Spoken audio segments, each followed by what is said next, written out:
I wasn't gonna make a video today because I'm busy with my master's program and I'm recovering from a cold right now, you can probably tell. But I saw this post on Twitter earlier and I couldn't resist.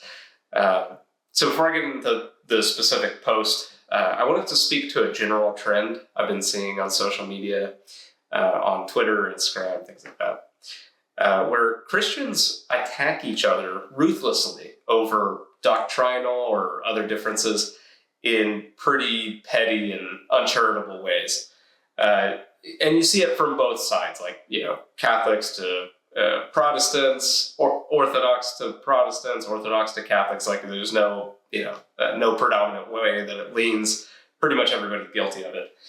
One of the things you'll see Protestants doing in Catholic threads is just having completely non sequitur replies on some random post about their disagreement on the Pope or Mary or some other point of disagreement. And it doesn't even, have to make sense. It's, kind of any, how does Chesterton put it? Any rock is good enough to throw at the church. Any stick is good enough to hit the church with. Kind of that sort of thing. But it's just been really disturbing me over the past few months because to me it's so antithetical to the Christian teaching of what we're supposed to be, called to do, to give the truth in love to our fellow man, whether that's separated brothers and sisters in Christ, or if it's people who are outside of the church altogether. And the issue with people not sharing the truth and love the way that Christ has called us to do is that it really ultimately pushes people away from the church. And I want to distinguish, saying the truth in a righteous anger, which is valid at times, versus just kind of really uncharitable way that people approach this in social media today. And I get it, they do it for the likes and the clicks and the engagement because, being flagrant on social media is going to be more attractive than being a well-tempered person. But temperament and temperance is what we're called to as Christians. So you're being very hypocritical on the faith and you're making the faith look bad. And you scandalize your church and Christianity as a whole when you do this, pushing people further from God. And when we act as stumbling stones towards other people, on their journey to God, that's a sin, right? And that's a serious sin.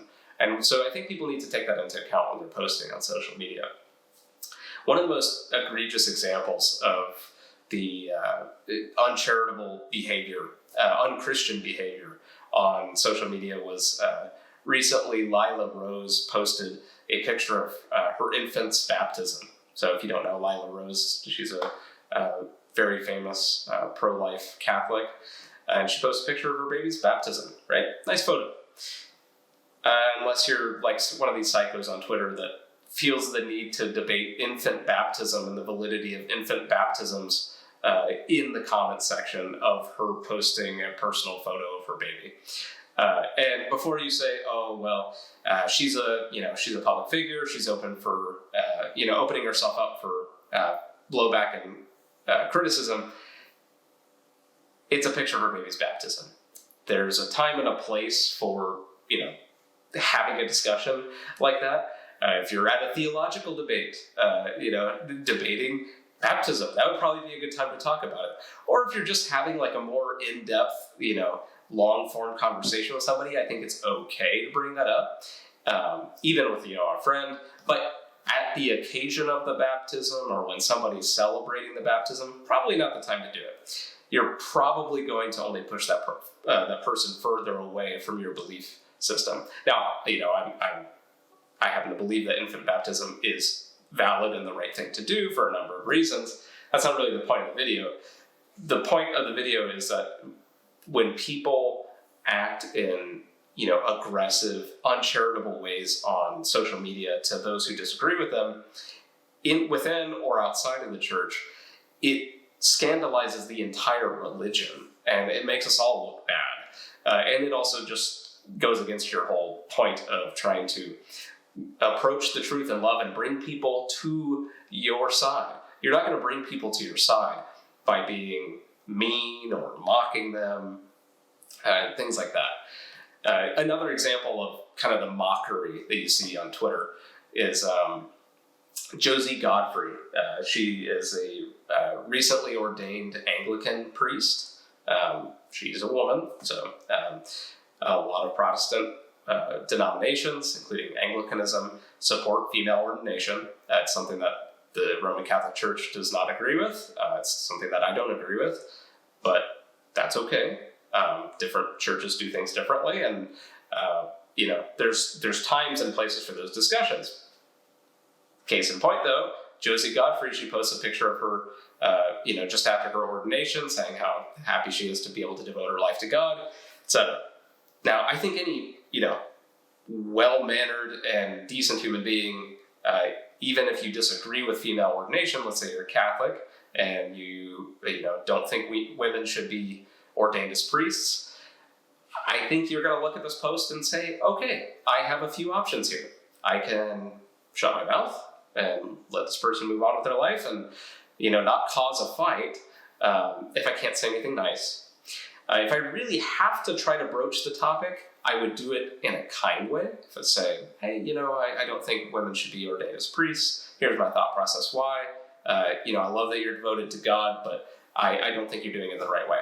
If you must, I think that this is not the right time and place to do it if you're wanting to be effective, but at least you're probably not going to completely throw that person away and distance them from the church. But if you're trying to at all, have any sort of ecumenism, or you're just trying to, bring somebody to your side, mocking them is not going to be the answer. But in the comments, you saw hundreds of people, and shamefully Catholics, just being mean to this woman. Mocking her, putting laughing emojis, and telling her that just really mean things. Oh, you're a heretic. Blah blah blah blah blah.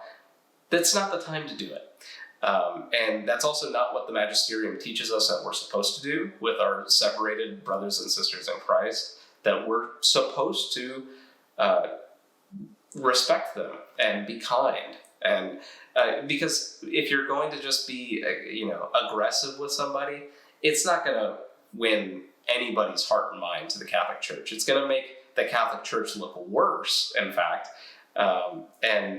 You're better off, for your own personal salvation, but also for the church as a whole, just to keep it to yourself. Keep your opinion to yourself. And now if you really, again, if you have to give that thought, you really feel compelled to do it, which is, also good, do it kindly. That's all I'm saying. I won't shame the people who are being mean in the comments to this Josie Godfrey post, but I think that Reverend Richard Cole sums it up well in his reply that I'll show on the screen.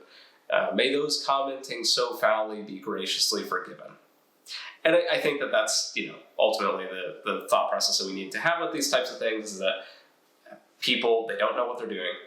They're not thinking about what they're doing. And we need to forgive them just like we would forgive anybody. I think enemy is a little bit of an exaggeration here, but anybody that is being unkind to us, we should forgive them for what they're saying and, try to bring them back in love. Now, I do want to end by saying that I think that there is a time and place for righteous anger, because I know a lot of people who are going to dissent with my opinion here will bring up, Jesus in the temple with the money changers, driving them out, scourging them. Yeah, I'm going to say there's a difference between Jesus, God, in righteous anger, justly scourging the money changers out of the holy temple where God resided, and their abuse of the temple. Yeah, that's different than an Anglican woman posting a picture of her ordination because she wants to dedicate her life to God.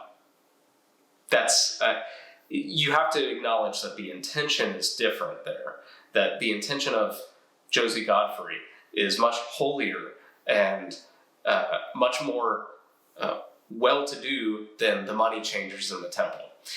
There is a time for righteous anger, but that's not it. So I just want to leave one note there, and a couple other notes, and just some role models in this type of way of speaking that I've outlined here is Dr. Gavin Ortland.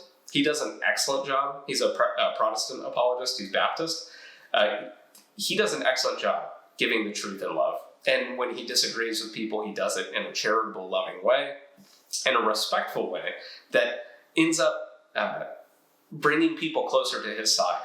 I've got to admit, before I watched Dr. Ortland's videos on Protestantism and his belief on sola scriptura, I was way more radical on sola scriptura, from a Catholic point of view, than I am now. Watching his videos and seeing him dialogue with Catholics, I've seen that there is at least a rational, reasonable explanation why some people might like sola scriptura. Now, I personally disagree with it, but again, because he's come from a respectful background, it's formed a bridge that we can now talk, right? But if you are just going to be mocking somebody, or if you're just going to be mean to them, there's no bridge to walk on. There's no bridge for them to come over to your side, and you're just scandalizing and making things worse. Another good example of this is Alex O'Connor. He's an atheist, and he has a lot of really good conversations. I like his stuff with Trent Horn. Trent is another person that I really respect for his ability to be kind when giving an opinion and respecting the other person. So I think all of this is to say that be kind to one another, disagree all you want, but do it in kindness.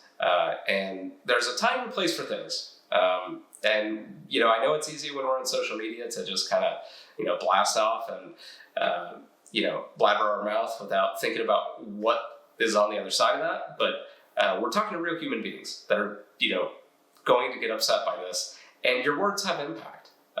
And when the judgment comes, you're going to be asked to be held accountable to everything that you said and every little mean tweet that you said. So just think, would Jesus be posting this right now? Would Jesus be mocking this person? No, I don't think so. What would Jesus do? Anyway, I probably said enough. Probably just blabbering at this point, but I felt like I needed to make the video. It was upsetting to me watching the way people interact with each other on social media, and I know they mean better, and they should be better, and I think they will be better, but we have to make a culture of that first, and I hope this is one step towards that. So remember, if you like the video, I do the stuff that makes the algorithm recognize my videos. Like it, subscribe, comment. Even if you dislike it, let me know. I'd be happy to have a discussion with you. So thanks so much, and God bless.